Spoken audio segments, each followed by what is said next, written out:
welcome to my channel BRJ Learning Studio. So this is question number 5th of exercise 3.2. So in this question it is given that half the perimeter of a rectangular garden whose length is 4 meter more than its width is 36, find the dimension of the garden. So उन्होंने हमें क्या बोला कि जो हमारी rectangular garden है उसकी length हमें ऐसा एग्जामिन कर दी कि मोर है उसकी विथ से, ऐसा कर दिया, और इस 36 मीटर ऐसा बता दिया हमें। तो मतलब हमें लेंथ और विथ का नहीं पता, तो अगर जब हमें लेंथ और विथ नहीं करें तो हम कर लेते हैं let length equal to x और विथ ले लेते हैं हम 5। ओके, हमने ये ले लिया। तो जब मैं विथ में से लेंथ को माइनस कर दूँ, अपनी विथ में से लेंथ को माइनस कर दूँ, तो बस 4 बचना चाहिए, ऐसा क्वेश्चन में बोला है। तो मैं उसको इक्वेशन 1 ले लेती हूँ। और सेकंड इक्वेशन क्या है, जब मैं लेंथ और विथ को ऐड कर देती हूँ तो मेरे पास 36 बनेगा। तो 2 इक्वेशन बन गई है हमारे पास। सो हम इसे पहले ग्राफिकली इसके पॉइंट्स देख लेते हैं। सो इन इक्वेशन 1 मैंने बोला मैं आपको 4 पॉइंट्स लूँगी इस बार। ओके, सो एक्स और वाई।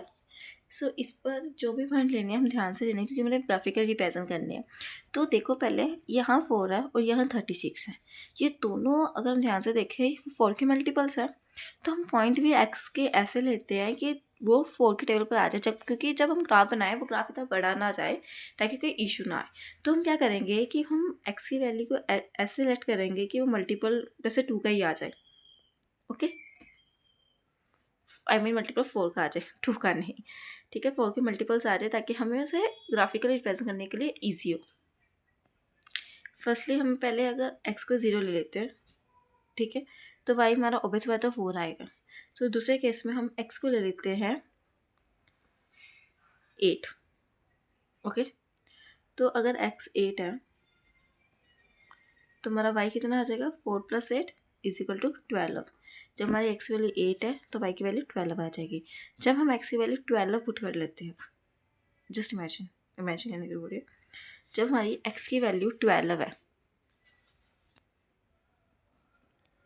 तब हमारी y की वैल्यू क्या आएगी, y - 12 = 4। 4 + 12 कितनी आ गई, 16। तो हमारी y की वैल्यू 16 आएगी। जब हम x की वैल्यू को हम 16 पुट कर लेते हैं तब हमारी y की वैल्यू, अगर जब आप कैलकुलेट करोगे वो 20 ही आएगी। ठीक है, आप एक बार कैलकुलेट करके चेक भी कर सकते हो, वो 20 ही होगी। अब हमारी इक्वेशन 2 में क्या करना है, पहले मैं x को 0 ले लेती हूँ तो मेरा y 36 आ जाएगा। ठीक है, मैंने x को वो लिया 0 और y 36 आ गया। अब मैं दूसरे केस में y 0 ले लेती हूँ और x 36 आ जाएगा। ठीक है, तो एक पॉइंट रहेगा जो हमें निकालना रह जाएगा। सॉरी, हमने फ़ोन निकालना है, मतलब एक और। ठीक है, हम अब x की वैल्यू 12 ले लेते हैं। ठीक है, तो जब 12 है + y = 36, तब हमारी जो y की वैल्यू क्या आएगी, 36 - 12। तो जब हम 36 में से 12 माइनस करेंगे तो हमारी y की वैल्यू 24 आएगी। x की वैल्यू जब हमारी 12 है तो y की वैल्यू हमारी 24 आएगी। तो दूसरे केस में हम x की वैल्यू 16 ले लेते हैं तो हमारी y की वैल्यू कितनी आ जाएगी, 20। ओके, सो नाउ अब इन पॉइंट से जो हमने 2 इक्वेशन से बनाए हैं, इक्वेशन 1 जो मैं आपको दिखा देती हूँ, ये इक्वेशन 1 के जो हमने पॉइंट्स बनाए हैं और इक्वेशन 2 के ये वाले, इन दोनों की मदद से अब हमें ग्राफ बनाना है ताकि हमें लेंथ और विड्थ की वैल्यू पता चल जाए। सो दिस माई ग्राफ, मुझे पता था कि जो x की लाइन जो पॉजिटिव है वो इतनी जाएगी और y की इतनी, तो मैंने उस अकॉर्डिंग ही ग्राफ बनाया। ऐसे भी अगर पेपर बना तो गलत नहीं है। सो हमें पहले कौन से पॉइंट रिप्रेजेंट करने हैं, इक्वेशन 1 के पहले मैं कर रही हूँ। जब मेरी x की वैल्यू 0 थी तो मेरी y आया था 4, क्या बोल रही हूँ मैं। जब मेरी x की वैल्यू 8 थी तो मेरा y आया था 12, मतलब यहाँ पर कहीं आ रहा था। जब मेरी x वैल्यू 12 थी तब मेरी y की वैल्यू 16 थी, मतलब यहाँ पर गई। और जब मेरी एक्स की वैल्यू 16 थी तो मेरी वाई की वैल्यू 20 थी।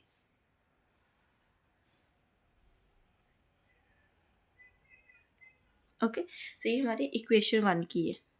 इसको ज्वाइन कर देती हूँ और यहाँ लिख देती हूँ कि इक्वेशन 1 है y minus x is equal to 4। अब इसी तरह मैंने इक्वेशन 2 के पॉइंट लगाने हैं, जहाँ पर जब मेरी x की वैल्यू 0 है तो y की वैल्यू 36 है, और जब y की वैल्यू 0 है तो x की वैल्यू 36 है। ओके, और उसके बाद हमारा एक पॉइंट आता है जब हमारी y की वैल्यू 12 है यहाँ, और सॉरी x की वैल्यू 12 है तो y की वैल्यू 24 है,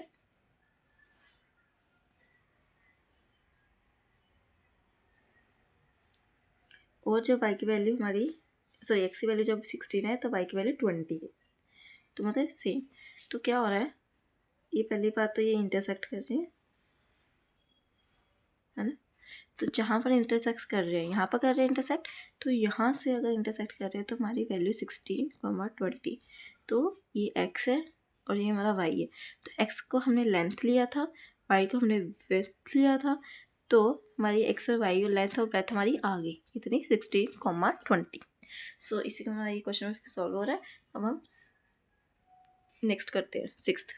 सो नेक्स्ट क्वेश्चन में हमें एक ऑलरेडी एक इक्वेशन गिवन दी हुई है और हमें बोला गया कि हमने 2 वेरिएबल की एक अपनी तरफ से एक इक्वेशन फॉर्म करनी है जो इन चीज़ों को सेटिस्फाइड करे, कि जब हमारी इंटरसेक्टिंग लाइन के लिए कैसे इक्वेशन बनेगी, पैरेलल लाइन्स के लिए कौन सी बनेगी, कांस्टेंट लाइन्स में कौन सी बनेगी। सो अगर आपको इंटरसेक्टिंग लाइन्स के बारे में पता है, पैरेलल लाइन्स के बारे में पता है और कांस्टेंट लाइन्स के बारे में पता है, तब भी आप सॉल्व कर आएंगे।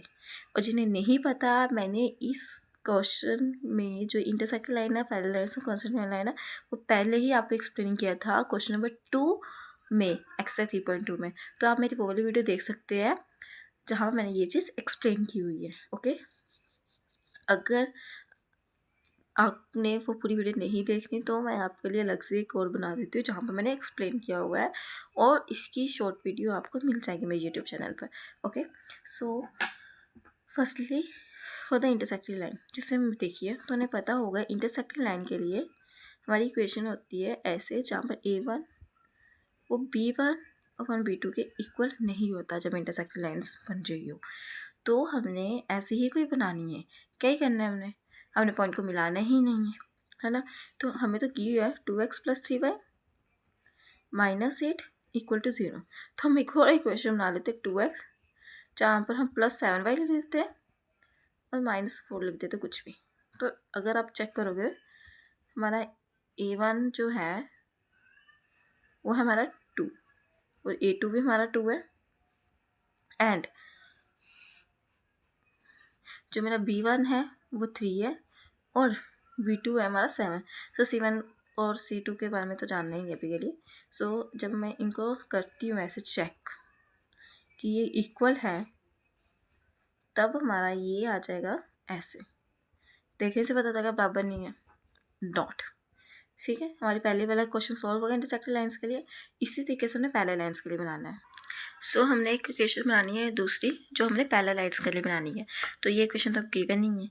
सो पैरेलल लाइन की कंडीशन अगर आपको पता हो तो वो ये होती है A1/A2 = B1/B2 but not equal to C1/C2। तो ये बनानी है, मतलब हम अगर मैं देखा जाए तो आप ये ले लो, मैं यहाँ पर 4x ले लेती हूँ, यहाँ पर 6y ले लेती हूँ, इन दोनों के अकॉर्डिंग ही, ठीक है। और यहाँ पर मैं कुछ भी ले लेती हूँ, जैसे कि मैंने 15 ले लिया, क्योंकि ये तो मैंने कोशिश करनी है कि वो बराबर तो आएगा ही नहीं, तो ये बराबर आएगा भी नहीं। तो जब मेरा यहाँ पर इस इक्वेशन के लिए जो इक्वेशन 1 है ये वाली, है ना, इसके लिए A1 क्या है हमारा 2, B1 कितना है 3 एंड C1 है हमारा -8। और इस इक्वेशन के लिए मेरा A2 कितना है 4, B2 कितना है 6 और C2 कितना है -15, राइट। सो बस मैंने A1/A2 करना है, जिसमें मेरा 2/4 है, कटिंग कर लोगे तो 1/2 आ जाएगा, राइट।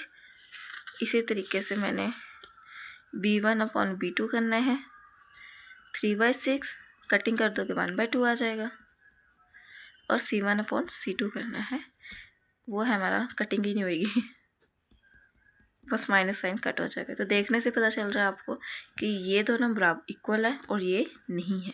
तो क्या होगा, A1/E2 equal to B1/B2 but not equal to C1/C2।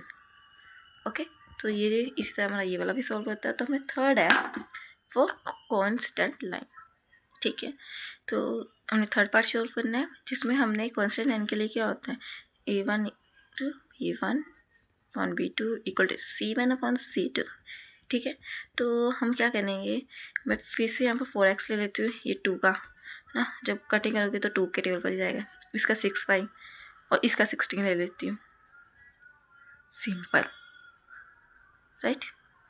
अगर आपको जब भी मैच करना हो ना इन दोनों इसी इक्वेशन के लिए क्या करो, या तो पूरी इक्वेशन को 3 के साथ मल्टीप्लाई कर लो या तो पूरी को 2 के साथ मल्टीप्लाई कर लो। तो जब हमारी कटिंग करेंगे तब वही आंसर आएगा। चेक करके देख लेना, ये भी हमारी सेकंड इक्वेशन हमारी बन चुकी है, कॉन्स्टेंट को ये सेटिस्फाई कर रहा पॉइंट को। ओके, अब हमारा last question of this exercise, हमें ग्राफिकली इक्वेशन दे दी गई है x - y + 1 = 0 और दूसरी दी है 3x + 2y - 12 = 0। हमने ये डिटरमाइन करना है जो वर्टेक्स बनेंगे इन दोनों इक्वेशन से, उससे हमें एक ट्रायंगल फॉर्म करना है और उसके ट्रायंगल रीजन को कलर करना है, शेड कर देना है। बस यही हमारा सिंपल सा है जो हम इतने टाइम से ग्राफ बना रहे थे इस पूरी एक्सरसाइज में, वही हम अपने करना है। सो पहले हमें पॉइंट क्रिएट करने पड़ेंगे, राइट। सो पहले हम लेते हैं इक्वेशन 1। चलो अभी ली नहीं ना, x - y + 1 = 0। ठीक है, तो इसको हम क्या करेंगे, x - y को जो ये +1 है इसको इधर शिफ्ट करेंगे जो -1 हो जाएगा। तो इसमें हमारी इक्वेशन 1 बन जाएगी। ओके, तो इसी सिमिलर वे में हमें 3x + 2y - 12 = 0 और ये -12 को इधर शिफ्ट कर देना हमने, तो +12 हो जाएगी। ये हमारी सेकेंड इक्वेशन भी हमारी बन गई। ओके, तो अब क्या करना है, हमने सिंपल पॉइंट्स बनाने हैं। तो हम पहले इक्वेशन 1 के लिए पॉइंट बना लेते हैं। क्या है हमारी x - y = -1। ठीक है, तो 3 पॉइंट्स ही बनाएंगे हम x y। तो पहले हम x की वैल्यू 0 ले लेते हैं तो y की 1 आ जाएगी, और y की 1 कैसे आएगी मैं दिखा देती हूँ एक बारी कर। x = 0 है तो हमारी -y बचा इक्वल टू -1 कैंसिल हो गया, y = 1 आ गया।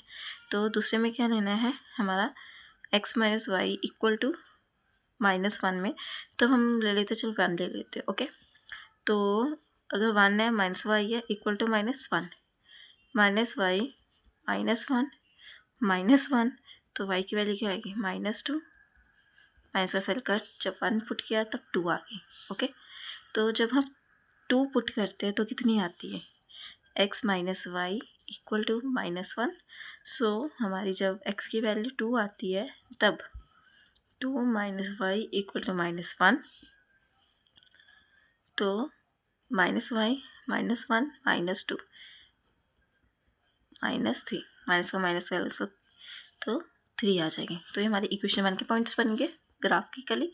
सो हम इक्वेशन 2 के बनाते हैं अब।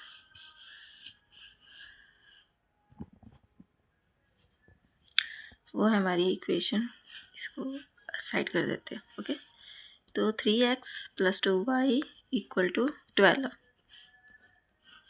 ठीक है, तो पहले हम x की वैल्यू कितने ले लेते हैं, 4 ले लेते हैं। ठीक है, 3x, अब x की जगह 4 ही पुट कर लेती हूँ, पता तो है मैंने क्या लिया। ओके, एक सेकेंड, अगर आपको दिख नहीं रहा कैमरा थोड़ा एडजस्ट कर लेते हैं। ओके, तो 3 4 12 + 2y = 12, तो ये 2y हो जाएगा। फिर ये कट, ये तो सिंपल कट हो जा रहा है तो हमारा y स्ट्रैक्टली 0 आ जाएगा। ठीक है, और नेक्स्ट केस पे हमने 2 पुट कर लेते हैं। ओके, जब हमने 2 पुट की y की वैल्यू, x की सॉरी, 3 2 6 + 2y = 12, 12 - 6, तो हमारा कितना आ जाएगा, 6 बच जाएगा। कटिंग कर दोगे तो y की वैल्यू 3 आ जाएगी, और x की वैल्यू जब हम 0 पुट कर रहे हैं तो y की वैल्यू क्या आएगी हमारी, जब x की वैल्यू हमारी 0 आती है तो हमारे पास y की वैल्यू कितनी आएगी, 6। कटिंग कर कर देख लेना, मैं लिख देती हूँ कन्फ्यूजन के लिए, ख़त्म हो जाए। 2 है, ये 6 आ गया। ओके, तो अब हमने ग्राफ बनाना है। So here is my our graph. So now we have to put the values. Okay, so जब हमारी x की वैल्यू 0 थी, इक्वेशन 1 की हम पॉइंट्स पहले कर रहे हैं, तब हमारी y की वैल्यू 1 थी यहाँ पर। और जब मेरी x की वैल्यू 1 थी तो मेरी y की वैल्यू 2 थी, यहीं कहीं पर लाई कर रहा था। और जब मेरी y की वैल्यू x की वैल्यू 2 थी तो y की वैल्यू हमारी 3 थी। ओके, सो ये हमारी इक्वेशन 1 आ गई। ओके, और हमने अब बनानी इक्वेशन 2 के लिए। x की वैल्यू 4, y की वैल्यू तब हमारी 0 थी। ओके, और जब मेरी x की वैल्यू, इनको ऐसे सिंपल कर देना, तो हमारा यहाँ पर एक ट्रायंगल बन रहा है। ये हमारा ट्रायंगल